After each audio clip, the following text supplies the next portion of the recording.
I'd like to welcome in now trial attorney and legal analyst Misty Marris. Misty, thank you so much for your time. I do want to talk about what unfolded in court today, but first, do you think we will ultimately see more charges here?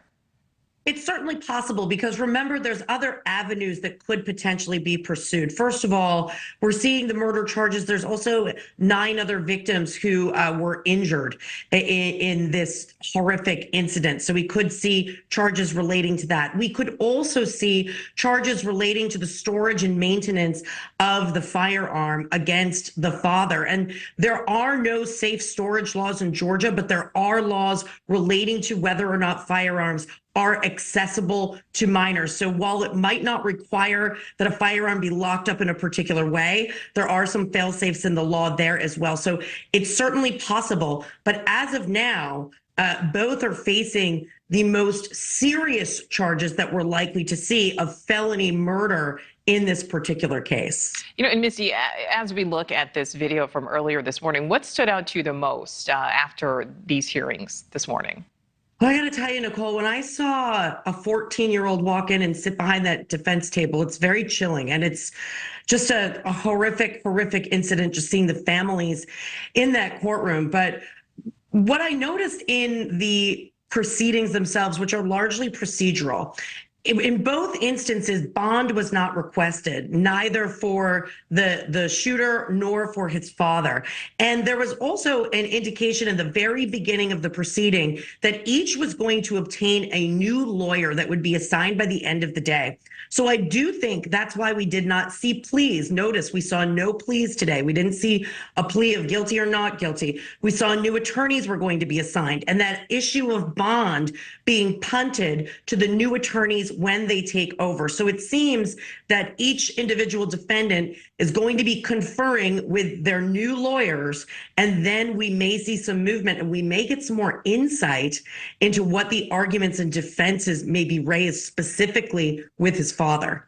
Well, yeah, let's talk about that. Let's talk about the charges for Colin, who is the father here.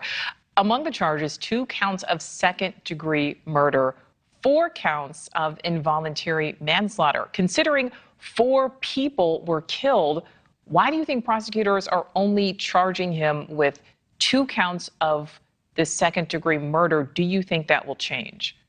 I don't think that will change, and I think it's because the legal theory that is being used to go for second-degree murder from the prosecutor's perspective is the statute says that if a killing, even if there is no intent, happens while engaging in second-degree child abuse or second-degree child endangerment. That's the statute. So the 2 charges of second-degree murder specifically relate to the 2 minor victims who died in this tragic incident. So that's why we're seeing that.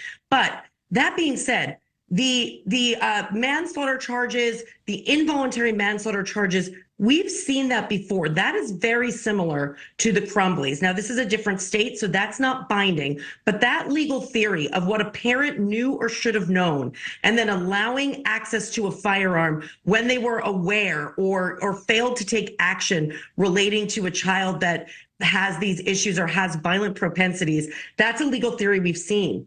Second-degree murder charges, that's very different. That is a higher level charge, and that is an unprecedented legal theory against a parent. The way that this statute is usually used, and Nichole, think about it. We've seen these cases before where someone's engaging in child abuse or child endangerment, and ultimately the child dies because of that abuse. But the actor is the defendant.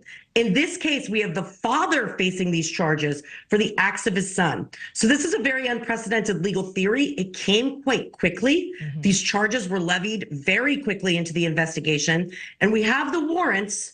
But what we don't have is the probable cause affidavit that tells us more about what the father knew during this critical time period from May 2023, when they first meet with law enforcement, to the day of the shooting. And that's the time period that's going to be essential to analyzing this case for both prosecutors and defense attorneys. And my last question for you, Misty, as we saw that video there in court, we saw the father, Colin, there, rocking back and forth, self-soothing. What we didn't see were the victims' families who are now having to deal with this for the rest of their lives. We saw what happened with the Crumbly family in Michigan.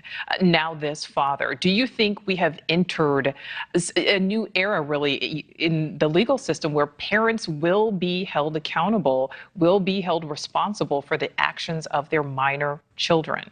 Yeah, so Nichole, this is a new era, and the Crumbly case was a trailblazer in that sense because they were held responsible for the killings. We've seen other legal theories against parents relating to the acts of their children, specifically on the civil side, or relating to maintenance of firearms and giving children access to them and failing to store them properly. So there has been legal accountability in certain areas, but holding them responsible for the actual deaths when those deaths were caused by another, that was a new legal theory that was successful in the Crumbly case. Now, that's not binding on this particular state. Remember, these are state level cases. So each jurisdiction has a unique set of laws and everything is very fact specific. That being said, prosecutors in any jurisdiction are going to look at that template of what happened with the Crumblies and say, well, maybe this is a way to deter parents from allowing firearms into the hands of their children who may be troubled and who may have violent tendencies. And so here we are in a situation where the parents are held accountable from the legal perspective. Whether or not this case is successful, ultimately, we don't know, but the charges certainly came much faster than we've seen in the past, usually a more protracted investigation, especially when it comes to a parent, than in this case, which happened relatively quickly. Very, very quickly, considering this all happened on Wednesday. All right, Misty Marris weighing in for us. Thank you so much for your time. Thank you, Nichole.